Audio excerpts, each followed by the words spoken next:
Bom dia, meus queridos alunos do pré-vestibular social da Prefeitura Municipal de Macaé. Estamos de volta para mais uma videoaula, onde estaremos corrigindo o nosso simulado de atualidade, onde estudamos filosofia e sociologia, onde o tema apresentado para esse simulado foi sociedade e socialização, que é uma das características marcantes da sociologia para a gente compreender a sociologia. A primeira questão é a questão de número 1, aplicado ao Enem de 2019, diz assim: essa atmosfera de loucura e realidade criada pela aparente ausência de propósitos é a verdadeira cortina de ferro que esconde dos olhos do mundo todas as formas de campos de concentração. Bom, esse texto, que é da filósofa Hannah Arendt, como aparece aí embaixo identificado, é um texto que trata da questão dos horrores produzidos no nazifascismo. A Hannah Arendt é uma filósofa judia que fugiu dos horrores do nazismo e foi viver nos Estados Unidos como a sua estratégia de sobrevivência. E aí ela vai pensar a questão dos campos de concentração, dos horrores produzidos. A Hannah Arendt, que tem inclusive um filme com o nome dela, né? Um filme conhecido, vocês podem buscar aí, já está até no YouTube e em outras mídias. Ela entende, ela participou do julgamento de Nuremberg, ela esteve presente lá e entendeu que o julgamento não atendeu o propósito a que deveria, que era discutir os horrores. Por que aquelas pessoas produziram, porque os alemães produziram aqueles horrores contra os judeus. Então, continuando, vistos de fora, os campos e o que neles acontece só podem ser descritos com imagens extraterrenas, como se a vida fosse neles separada das finalidades deste mundo. É exatamente o que eu acabei de falar, a discussão que ela faz. Mas que o arame farpado é a irrealidade dos detentos que ele confina, que provoca uma crueldade tão incrível que termina, levando à aceitação do extermínio como solução perfeitamente normal. Ela está se referindo aos alemães, aos nazistas. A gente precisa separar isso aí. Nem todo alemão é nazista. Eu preciso me corrigir e vocês também começar a pensar dessa forma. Não é porque é alemão que é nazista, tá bom? O nazismo foi um comportamento de extrema direita, uma ideologia, também corrigindo, de extrema direita na Alemanha, que envolveu um grupo de pessoas. E nem todos os alemães são extremistas nazifascistas, como muitas das vezes a gente pensa, tá bom? Então, a partir da análise, diz a questão, a partir da análise da autora, no encontro das temporalidades históricas, evidencia-se uma crítica à naturalização do ou da. Bom, a resposta correta é a letra D. Segregação humana que fundamenta os projetos biopolíticos. Porque o totalitarismo e a experiência dos campos de concentração servem de mote para se perceber os efeitos perversos de uma sociedade moderna que se utiliza dos instrumentos de gestão da população e de controle dos corpos e das mentes para segregar e exterminar os grupos étnicos. A questão de número 2, ela começa com essa imagem, com essa fotografia do Augusto Gomes Leal, e da ama de Leite Mônica, que foi um cartão de visita montado na época em 1860. Essa imagem, deixa eu ajeitar aqui para a gente continuar. Essa imagem está presente numa pesquisa chamada Amas Mercenárias, o discurso dos doutores em medicina e os retratos de amas no Brasil, segunda metade do século XIX, uma pesquisa que resulta numa obra com esse nome, lá em Manguinhos, na Fundação Oswaldo Cruz, que trabalha a questão, né, da saúde também. E a questão diz assim: a fotografia datada de 1860 é um indício da cultura escravista no Brasil ao expressar. Então, quando a gente fala em sociedade e socialização, nós falamos lá na nossa videoaula, nós falamos que era preciso se entender os aspectos da sociedade hoje a partir daquilo que ela é resultado, tendo em mente que ela é resultado de um processo de constituição, de elaboração e de fundamentação. Então, para a gente entender alguns aspectos como o racismo hoje, como a discriminação, como a pobreza, como outros aspectos, a gente precisa buscar nessa sociedade, né, a vida em sociedade, a partir do fundamento de onde nascem esses aspectos, onde eles são estruturados. Então, como a questão diz assim, a fotografia datada de 1860 é indício da cultura escravista no Brasil ao expressar a letra A, ambiguidade do trabalho doméstico exercido pela ama de leite, desenvolvendo uma relação de proximidade e subordinação em relação aos senhores. O indício citado no comando da questão pertencente à cultura escravista brasileira era a clara diferenciação entre os escravos braçais e os escravos de casa, aqueles que trabalhavam no interior, uma relação direta com as pessoas, até por uma questão de segurança. O tratamento dado a esses escravos da casa ou de dentro da casa tinha de ser diferenciado, né, por uma questão de segurança. Mantinha-se a hierarquia, não há a menor dúvida, mas não se podia ter o mesmo tratamento que os escravos da senzala. Tá bom? Ou seja, aqueles que exerciam suas funções dentro das casas dos senhores. Dentre as funções exercidas por esses escravos estava a de ama de leite, o que criava um laço de proximidade entre as escravas e as crianças brancas. Apesar de não perder a condição de escravidão, as amas de leite chegavam a ser chamadas de mães pretas pelas crianças que amamentavam. A questão de número 3, aplicada no Enem 2015, diz assim: apesar de seu disfarce de iniciativa e otimismo, o homem moderno está esmagado por um profundo sentimento de impotência que o faz olhar fixamente e, como que paralisado, para as catástrofes que se avizinham. É interessante esse comentário desse enunciado, porque nós estamos vivendo uma pandemia que era uma coisa que parecia ser de outro mundo. No Brasil, não parecia as catástrofes, como nós somos um país muito privilegiado, pareciam que não existiam catástrofes. Nós não seríamos atingidos nunca. No entanto, agora nós estamos vivendo os mesmos problemas que outros lugares do mundo. E isso quer dizer, isso nos mostra que nós precisamos, como o texto vai chamar, a questão vai chamar a atenção para a gente, perceber que nós fazemos parte da vida em sociedade no mundo como um todo, né? Nós não estamos excluídos, apesar das nossas vantagens climáticas, geográficas, da relativa harmonia que nós temos com a natureza, apesar das destruições que nós andamos ultimamente promovendo, nós estamos fora do risco de vivermos os mesmos problemas que todas as sociedades africanas, asiáticas, norte-americanas, europeias vivem de um modo geral. Por isso, voltando à questão, desde já saliente-se a necessidade de uma permanente atitude crítica. O único modo pelo qual o homem realizará sua vocação natural de integrar-se, superando a atitude do simples ajustamento ou acomodação, aprendendo temas e tarefas de sua época.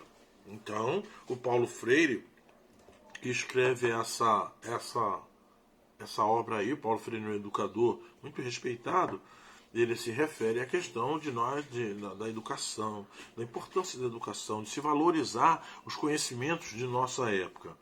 Então diz aí a questão, Paulo Freire defende que a superação das dificuldades e a apreensão da realidade atual será obtido pelo ou pela...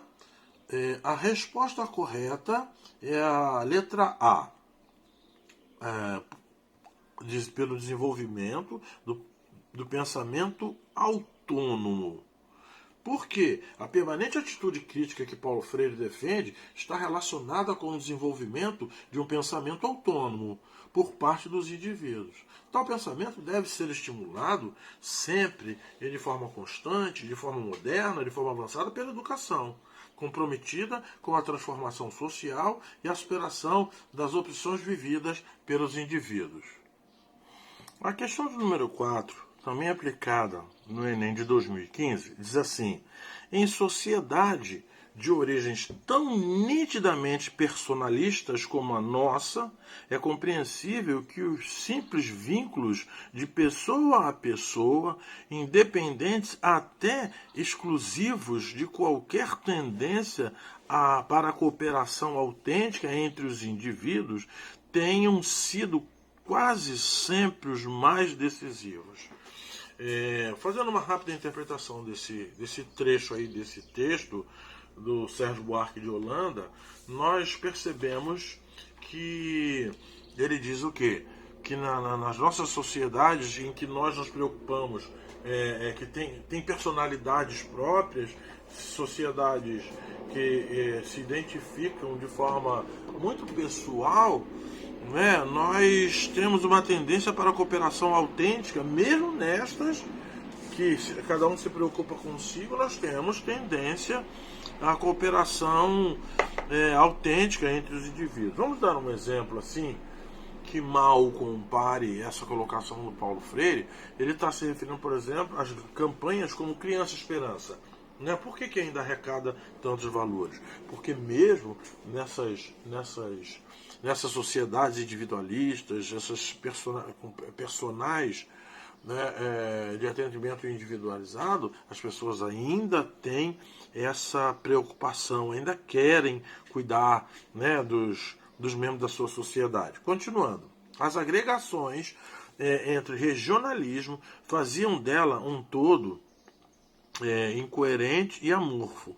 O peculiar da vida brasileira parece ter sido, por essa época, uma acentuação singularmente energética do afetivo, do racional, do passional e uma estagnação, ou antes, uma atrofia correspondente das qualidades ordenadoras, disciplinadoras, racionalizadoras.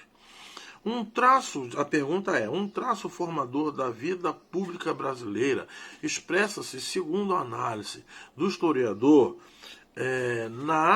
a resposta correta é a letra B, prevalência dos interesses privados. O texto remete à constituição do homem cordial na sociedade brasileira, caracterizado, entre outras coisas, por confundir as esferas pública e privada da vida em sociedade. Assim, tal homem cordial agiria segundo a lógica privada nos negócios públicos. Esse tipo de atuação política é, segundo Sérgio Buarque de Holanda, característica fundante do comportamento político brasileiro. A questão do número 5, aplicada no Enem em 2012, ela traz dois textos que nós vamos ter que interpretar para depois passarmos então para resolver a questão. O primeiro é o texto 1, que é uma entrevista, como diz aí logo na identificação, com Joel Birman, onde o tema é a corrupção é um crime sem rosto. Diz assim: o que vemos no país é uma espécie de espraiamento e manifestação da agressividade através da violência. Isso se desdobra de maneira evidente na criminalidade, que está presente em todos os redutos, seja nas áreas abandonadas pelo poder público, seja na política ou no futebol. O brasileiro não é mais violento do que outros povos, mas a fragilidade do exercício e do reconhecimento da cidadania e a ausência do Estado em vários territórios do país se impõe como um caldo de cultura no qual a agressividade e a violência fincam suas raízes. O segundo texto, que é um texto de um livro de um filósofo chamado Norbert Elias, que o livro chama-se O Processo Civilizador, diz assim: nenhuma sociedade pode sobreviver sem canalizar as pulsões e emoções do indivíduo, sem um controle muito específico de seu comportamento. Nenhum controle desse tipo é possível sem que as pessoas anteponham limitações umas às outras, e todas as limitações são convertidas na pessoa a quem são impostas em medo de um ou outro tipo. E aí a questão diz assim: considerando-se a dinâmica do processo civilizador, tal como descrito no texto 2, o argumento do texto 1 acerca da violência e agressividade na sociedade brasileira expressa a letra D de dado. Dificuldade histórica da sociedade brasileira em institucionalizar formas de controle social compatíveis com valores democráticos.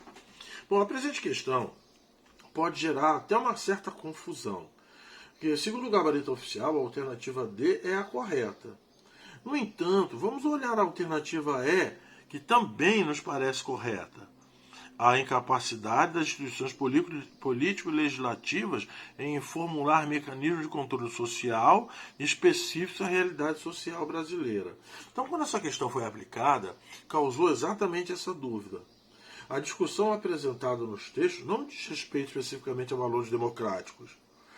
O que há é a relação entre a ausência do Estado e a falta de controle sobre os indivíduos. E por mais recursos que foram impetrados na época, mantiveram o gabarito da questão como a letra D. Então fica aí para a gente pensar a dúbia interpretação que se pode fazer a respeito dessas questões do Enem. A última questão, que foi aplicada no Enem 2002, ela apresenta essa tabela, onde uma tabela publicada no jornal da Unicamp, do número 62 de maio de 2001. Assim, a tabela refere-se a um estudo realizado entre 1994 e 1999 sobre violência sexual com pessoas do sexo feminino no Brasil. Então, nós estamos vendo aqui a tipificação do agressor: pai, padrasto, pai adotivo, tio, avô, irmão, primo, vizinho, parceiro e ex-parceiro, um conhecido, pode ser do trabalho, ou qualquer outro conhecido. E os números estão aí apresentados para a gente analisar, e nós vamos ver então o que apresenta a questão para a gente. Diz assim a questão: a tabela refere-se a um estudo realizado em 94 e 98 sobre a violência com pessoas do sexo feminino no Brasil. A partir dos dados da tabela e para o grupo feminino estudado, são feitas as seguintes afirmações. 1. A mulher não é poupada da violência sexual doméstica em nenhuma das faixas etárias indicadas.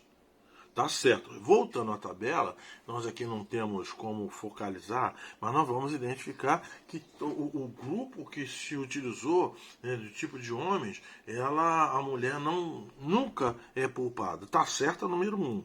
2. A maior parte das mulheres adultas é agredida por parentes consanguíneos. Não, tá errado. Voltarmos lá na tabela, nós vamos ver que essa afirmativa não está correta. Tá bom? Porque quando a gente fala que é agredida por parentes consanguíneos, a maior parte dela não. A maior parte dela é agredida por qualquer tipo de parente, por qualquer homem com o qual ela se relacione. Tá bom? Por exemplo, um parceiro não é um parente consanguíneo. Né? Um ex-parceiro não é um parente consanguíneo e essa violência aparece lá na tabela. 3. As adolescentes são vítimas de quase todos os tipos de agressores. Tá certíssimo. A gente não precisa nem olhar para a tabela. Em qualquer outro momento da história do Brasil que a gente vai perceber isso. Tá certo, é o número 3. E a 4. Os pais biológicos, adotivos e padrastos são autores de mais de 1/3 dos casos de violência sexual envolvendo as crianças. Tá certinho também. Então, a resposta correta é a letra D, 1, 3 e 4.